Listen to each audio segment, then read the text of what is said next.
بسم الله الرحمن الرحيم. شوية بشوية في برطمان ازاز طبعا. بسم الله.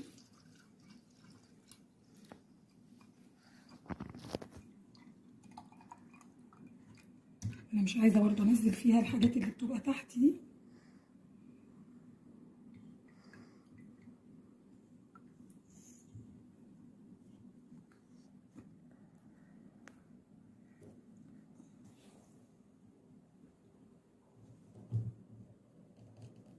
اخر نقطة هبدأ المركة اللي طلعت منها دي هجمعها في طبق صغير. هقول لكم هعمل ايه فيها. هي مش كتير طبعا لان انا مش عامله لبن كتير ومش طالع كتير قوي يعني. اهي ان شاء الله اللي طلع معايا.